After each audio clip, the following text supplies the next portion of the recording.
Assalamualaikum warahmatullahi wabarakatuh. Perkenalkan, nama saya Rap Senjaya, MPM 1913051050. Sebelumnya saya ucapkan terima kasih pada Bapak Dr. Andes Surisman MPD selaku dosen penguji saya. Selanjutnya saya ucapkan terima kasih kepada Bapak Dr. Andes Akorsi Tepu MPD selaku dosen pembimbing satu saya.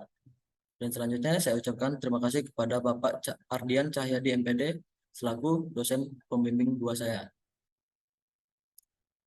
Saya akan mempresentasikan seminar proposal saya yang berjudul Hubungan Panjang Lengan dan Kekuatan Otot Lengan dengan hasil syuting under basket siswa ekstrakurikuler di MAN 2 Bandar Lampung.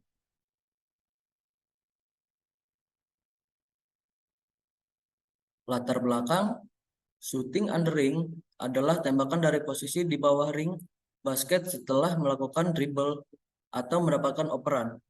Shooting under ring merupakan salah satu teknik dasar dalam bola basket yang harus dikuasai dengan baik oleh setiap pemain karena teknik ini sangat mendukung terhadap teknik yang lain, seperti layup shoot. Agar pemain dapat melakukan gerakan layup dengan baik, maka harus menguasai teknik under ring dengan baik, yang biasanya dilakukan dari sudut 45 derajat dari setiap arah keranjang. Berdasarkan pengertian di atas, dapat disimpulkan bahwa shooting under ring adalah tembakan yang digunakan oleh pemain penyerang yang berada di dekat atau di bawah ring.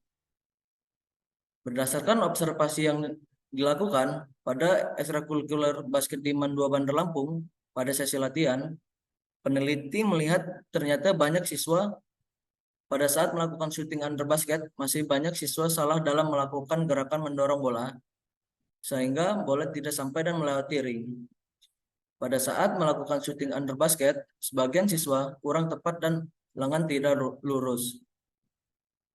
Berdasarkan hasil observasi tersebut, maka peneliti akan melakukan penelitian yang berjudul Hubungan Panjang Lengan dan Kekuatan Otot Lengan dengan hasil shooting under basket pada siswa ekstrakurikuler bola basket di MAN 2 Bandar Lampung.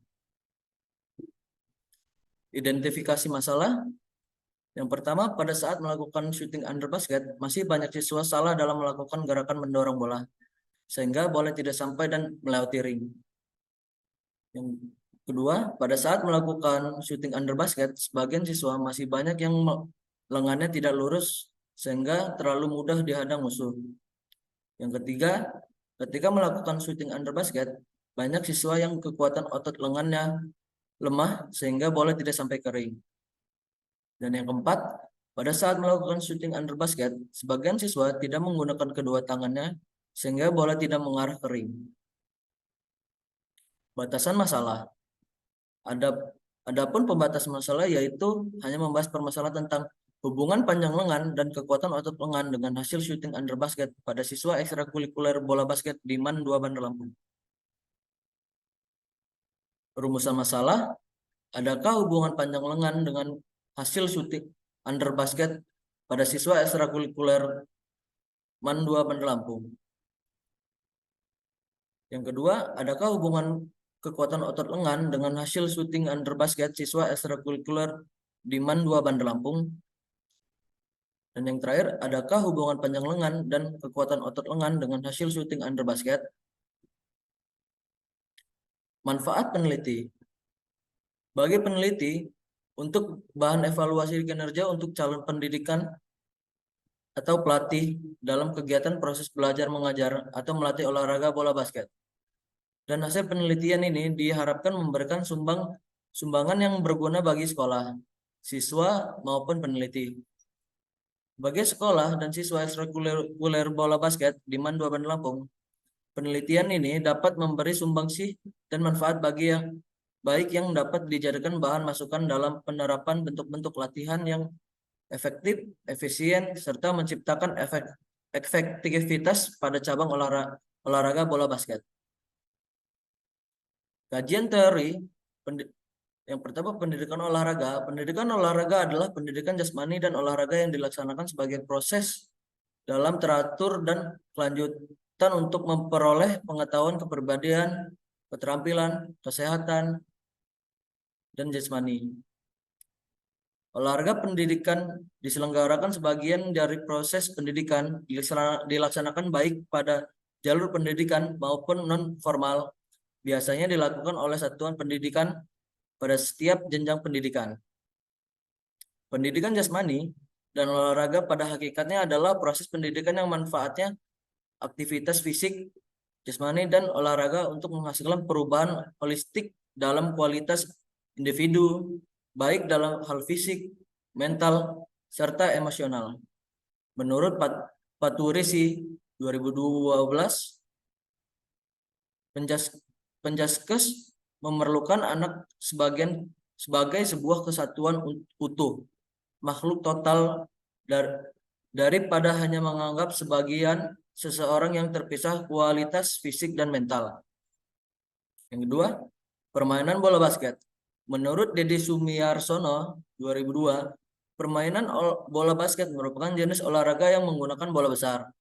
Dimainkan dengan tangan dan mempunyai tujuan memasukkan bola sebanyak mungkin ke keranjang, serta menahan lawan agar jangan memasukkan bola ke keranjang sendiri dengan cara melempar tangkap, menggiring, dan menembak.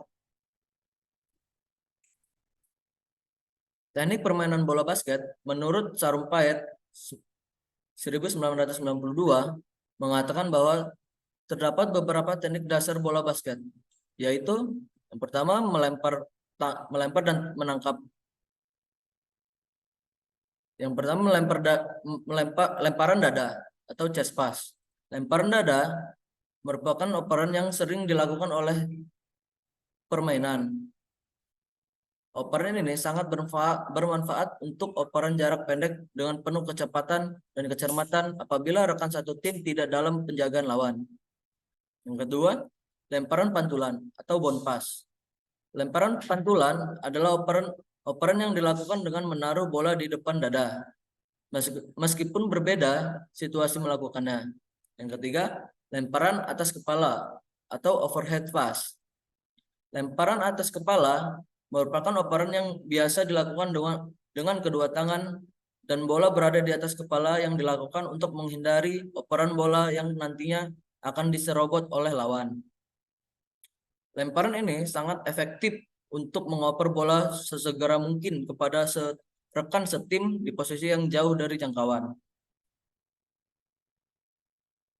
Menggiring bola atau dribbling. Menggiring bola adalah membawa lari bola ke segala arah sesuai dengan peraturan yang ada menurut Nuril Ahmad 2007. Permainan dibolehkan membawa bola lebih dari satu langkah asal bola dipantulkan ke lantai. Yang ketiga, menembak atau shooting. Kemampuan menembak bola ke ring basket adalah kemampuan yang paling utama sehingga tim kamu bisa mencetak angka atau skor. Menembak adalah salah satu usaha untuk memasukkan bola ke ring basket dengan mengarahkan bola pada sasaran tembakan. Shooting adalah suatu aksi memasukkan bola ke ring basket. Pivot dan olah kaki. Pivot adalah menggerakkan salah satu kaki ke segala arah dengan kaki yang lain tetap di tempat sebagai poros menurut Nuril Ahmadi 2007. Teknik dasar ini berguna untuk melindungi bola dari lawan yang merebut bola. Kemudian bola dioper kepada rekan tim. Pengertian layup. Tembakan layup adalah jenis tembakan yang efektif sebab dilakukan pada jarak yang sedekat-dekatnya dengan basket. Pengertian shooting under ring. Shooting under ring sering digunakan ketika pemain penyerang yang berada di dekat ring menerima sebuah umpan, merebut bola dari rebound, atau melakukan dribble ke arah ring basket. Komponen pendukung keberhasilan shooting. Menurut Akros Abidin 1999, setiap unsur-unsur gerakan dapat memberikan kontribusi terhadap hasil gerak. Karena seseorang yang memiliki hasil gerak adalah orang yang mampu melakukan gerak secara efisien dan benar secara mekanis. Secara garis besar komponen fisik pendukung, shooting yang dimaksud dapat diuraikan menjadi beberapa unsur, diantaranya kelentukan atau fleksibel, kekuatan, koordinasi. Sedangkan menurut Halwisel 2000, komponen yang mendukung keberhasilan tembakan diperhatikan secara umum pada saat melakukan tembakan adalah pandangan, keseimbangan atau balance, posisi tangan, pensejajaran siku dalam, irama menembak. 8 komponen fisik yang mendukung seorang pemain agar dapat melakukan syuting dengan baik, yaitu yang pertama daya tahan, stamina, kelentukan, kekuatan, daya ledak, kelincahan, kecepatan, dan koordinasi. Faktor-faktor yang mempengaruhi syuting. Menurut Deddy Sumiyarsono 2002, ada 5 faktor yang mempengaruhi keberhasilan syuting, yaitu yang pertama jarak. Melakukan syuting dengan jarak yang lebih dekat dengan ring akan menjadi mudah untuk memasukkan bolanya karena akurasi dalam melakukan syuting menjadi lebih tepat. Yang kedua, mobilitas. Melakukan syuting dengan sikap berhenti atau diam lebih mudah dilakukan dibandingkan dengan sikap berlari atau memutar. Dengan sikap berhenti, penembak dapat fokus terhadap sasaran. Yang ketiga, sikap penembak. Sikap menghadap atau menyerong atau membelakangi ring basket mempengaruhi sulit atau mudahnya penembak. Ulangan tembakan atau jumlah kesempatan yang diperoleh penembak untuk melakukan syuting semakin sedikit mendapatkan jumlah kesempatan syuting, maka semakin sulit untuk memperoleh keberhasilan penembak. Yang kelima, situasi dan suasana. Faktor situasi dan suasana, fisik serta psikis menjadi persoalan yang penting bagi semua pemain. Saat kondisi letih atau kecapean akan berpengaruh dalam permainan, karena faktor fisik adalah faktor yang paling penting dalam semua olahraga.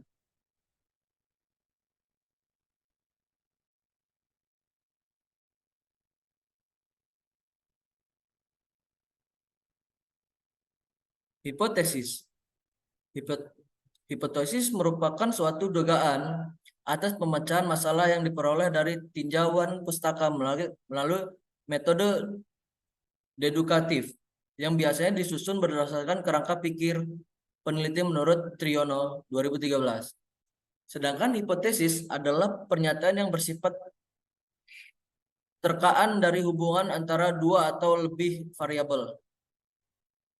Dari kajian teoritis yang berhubungan dengan permasalahan, maka dapat dirumuskan hipotesis penelitian sebagai berikut.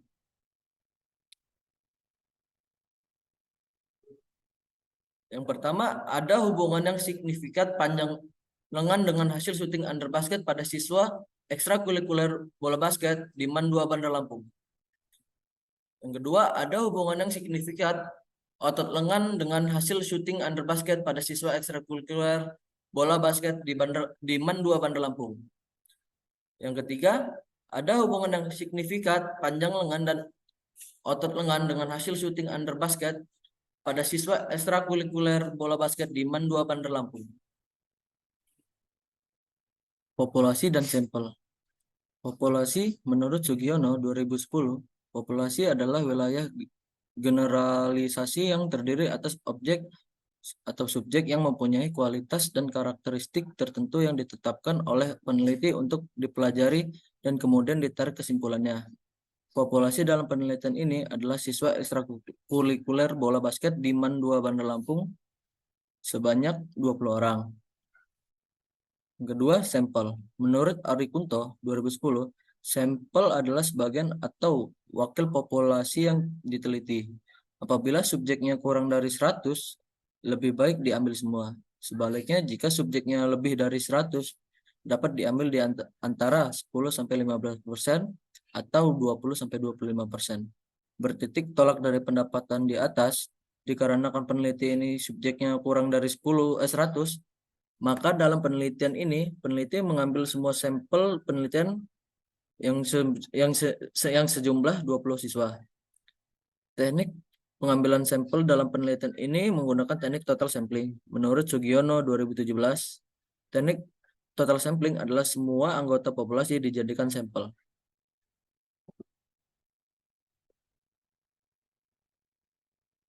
Instrumen penelitian.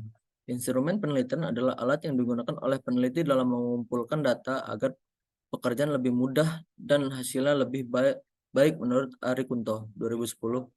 Sedangkan menurut Sugiono 2010, instrumen penelitian adalah suatu alat yang digunakan untuk mengukur variabel dalam penelitian. Instrumen yang akan digunakan dalam penelitian ini adalah panjang lengan, pengukurannya menggunakan antropometri, otot lengan, pengukurannya menggunakan push and pull dinamometer, dan gerakan unring menggunakan tes kemampuan menembak bola ke keranjang, dan pengukurannya menggunakan stopwatch.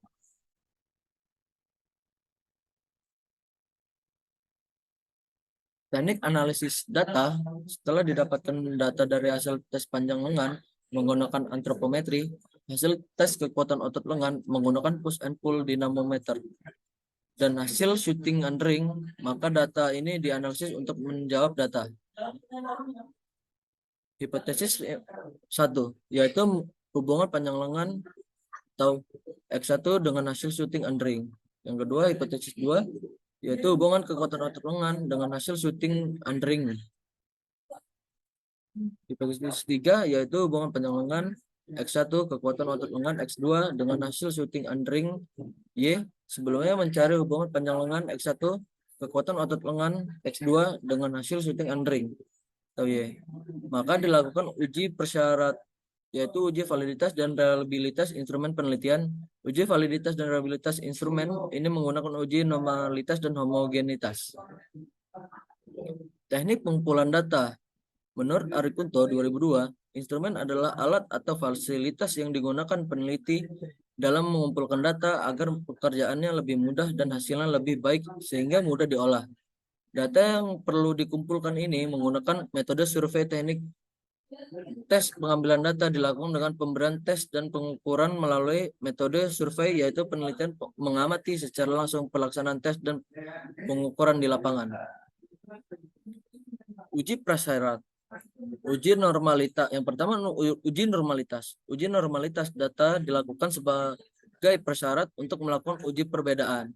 Dari hasil uji prasyarat tersebut akan diketahui apakah ada berdistribusi normal dan homogen atau sebaliknya. Hal ini diketahui untuk menentukan jenis statistik yang akan digunakan dalam uji beda. Untuk melakukan uji normalitas, data menggunakan uji kenormalan yang dikenal dengan uji Lilliefors.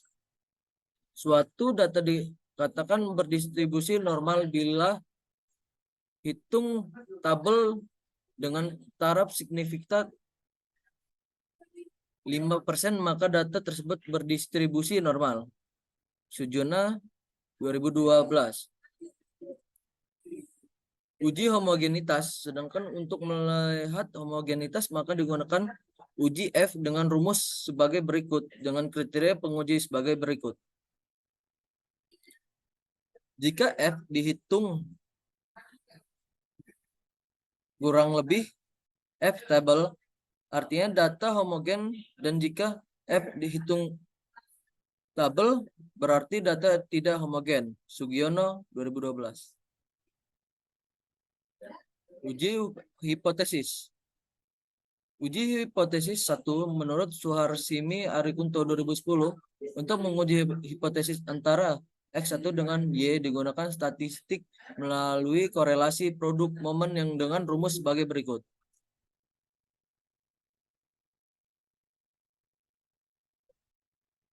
Yang kedua, uji hipotesis 2 untuk mencari kontribusi dari masing-masing prediktor terhadap variabel tidak bebas dalam Arikunto 2010. Untuk menguji hipotesis antara X2 dengan Y digunakan statistik melalui korelasi produk momen dengan rumus sebagai berikut. Yang ketiga, hipotesis 3 menurut Ridwan 2005, untuk menguji hipotesis antara X1 dan X2 ke Y digunakan statistik F melalui model korelasi ganda antara X1 dan X2 dengan rumus tersebut. Sekian dan terima kasih. Wassalamualaikum warahmatullahi wabarakatuh.